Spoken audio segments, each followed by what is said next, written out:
So thank you very much, and without any further ado, please let's welcome Grace Turner, Dr. Grace Turner, from the Antiquities, Monuments and Museums Corporation. Thank you very much, Grace, for being here. We love you. It's always a pleasure. Thank you.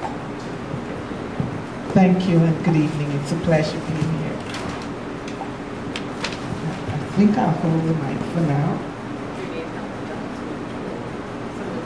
Yeah, I need help to get this. I need the cover off. A young man showed me how to do it. Yeah. I don't want to break it. I have it all set up.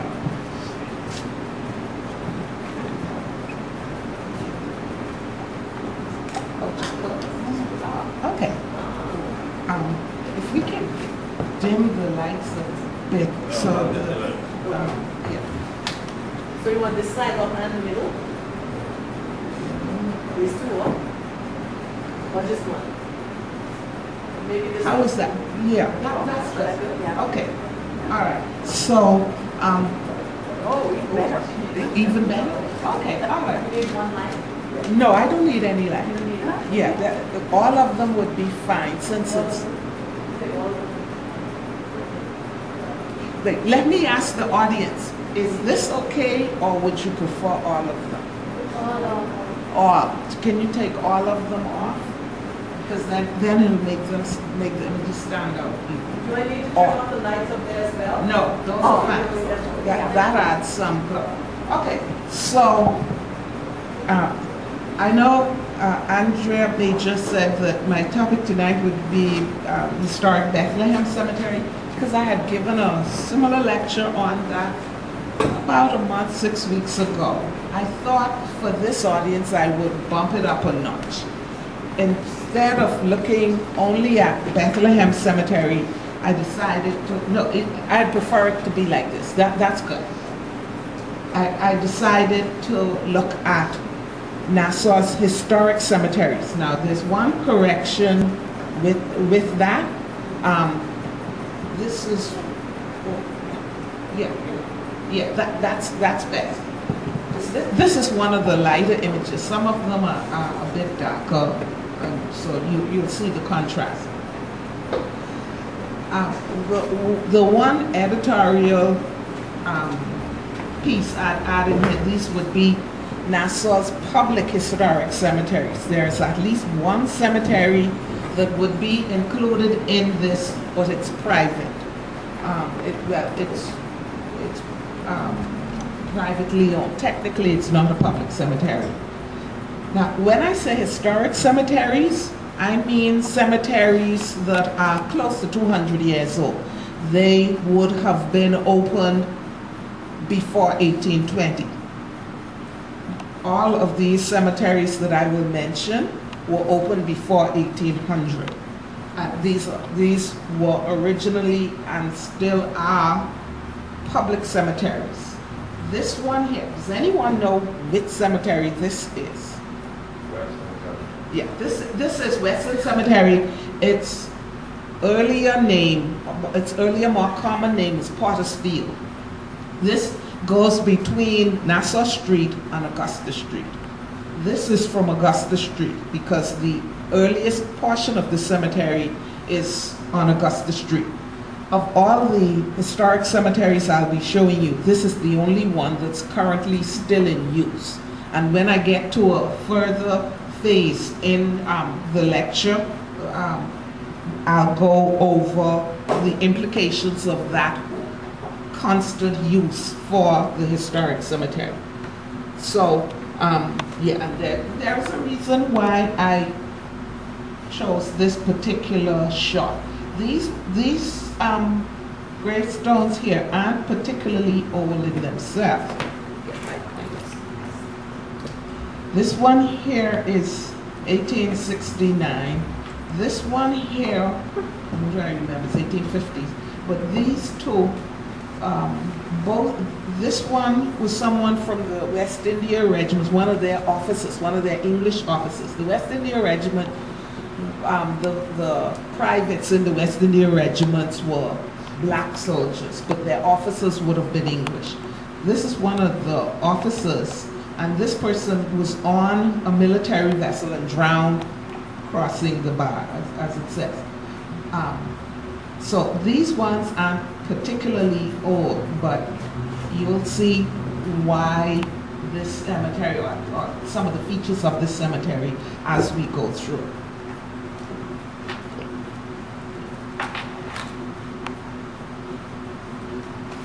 Okay, so now, I thought of it afterwards. I was putting this together, and I was originally thinking of having these enter one by one so that you could guess these cemetery sites.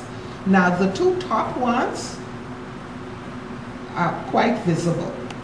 As someone already said, this is generally known as the Western Cemetery now, between Nassau and Augusta Streets. And even though I have it up here, this one, you all recognize this particular one as well?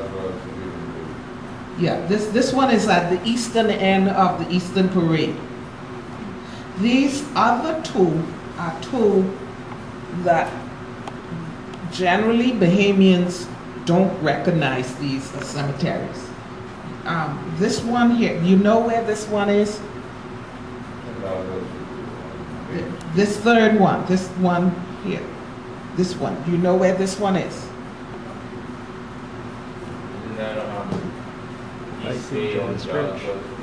No, this one isn't near Bay Street. This one is next to St. John's Baptist Church on Meeting Street. It's at the corner of Meeting and Augusta Street. Yeah, this is Bethlehem. And this one here, do you know where this one is?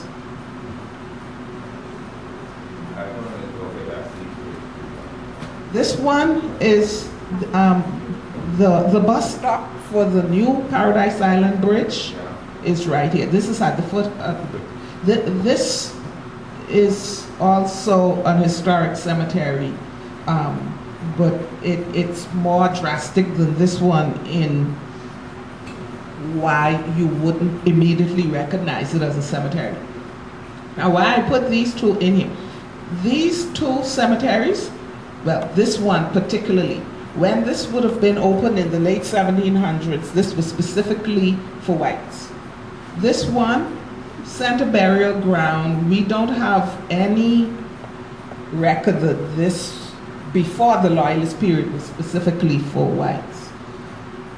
These two, they stand out because these were specifically for blacks, both of these.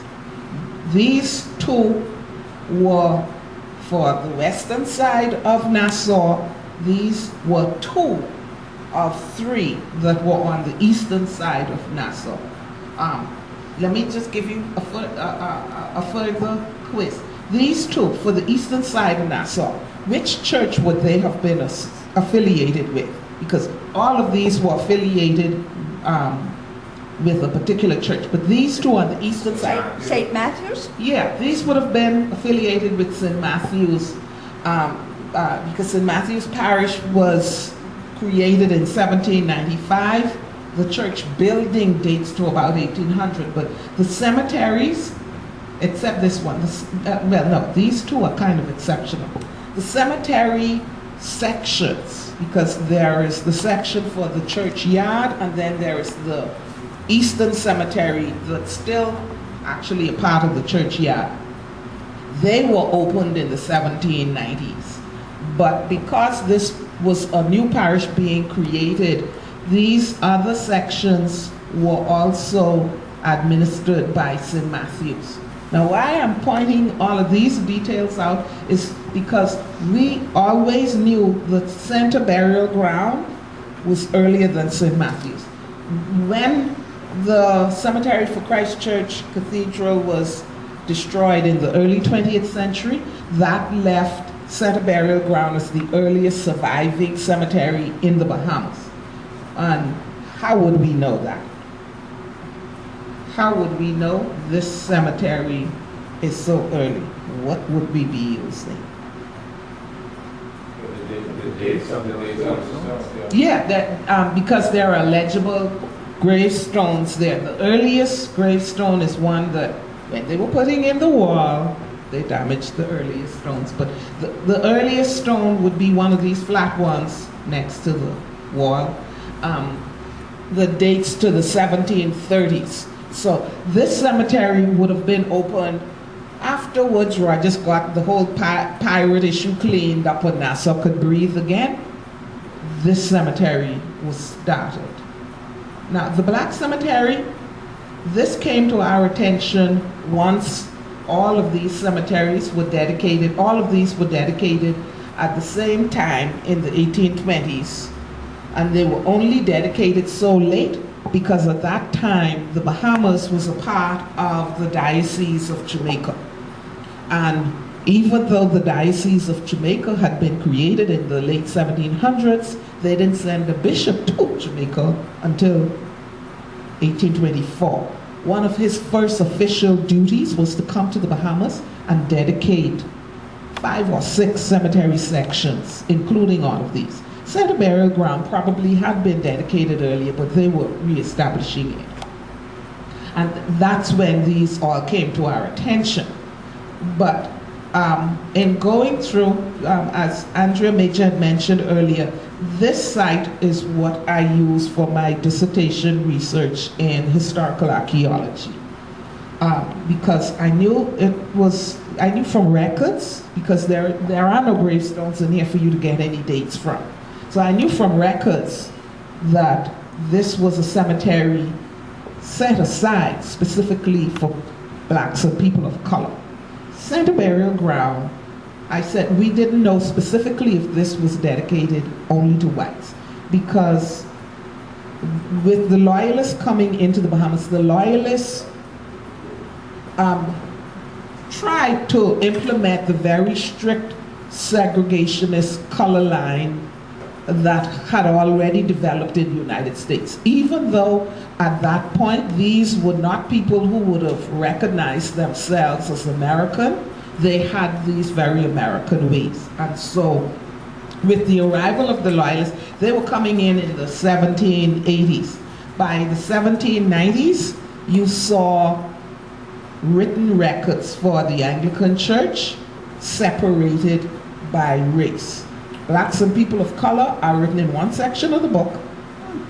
Whites are written in another section, and that way they don't have to explain who is who. But before the 1790s, they were all mixed in, first come, first serve. Whoever is died and was being buried, whoever was being baptized or being married, they were next in the book, and therefore the book had to explain who they were. And so Center Burial Ground is much earlier than the Loyalist period. In the church records, you don't know. The only thing that would cause us to believe that these stones that you can still see here, most of these are early 1800s. These stones that you can see here, the one thing that would cause us to believe that they were not people of color, why do you think we would suppose these are not people of color? What would cause us to think that? The structure of the grave. Yeah, the structure of the grave. These were expensive. You had to have money. This was always a very expensive stone. This is marble. This is, that's not slate. That's unpolished marble. No, it's not granite. This is unpolished marble. This is polished marble. But these are expensive. And this is cut stone. The cut stone was the expensive local material. And brick. So these are expensive. And so just because of that, probably these ones that you see above ground were not people of color. But this cemetery, don't mind all this grass, this cemetery was full when it was closed in the early 1900s. The less auspicious graves possibly could be, we don't know. But that is one of the puzzles we have with that.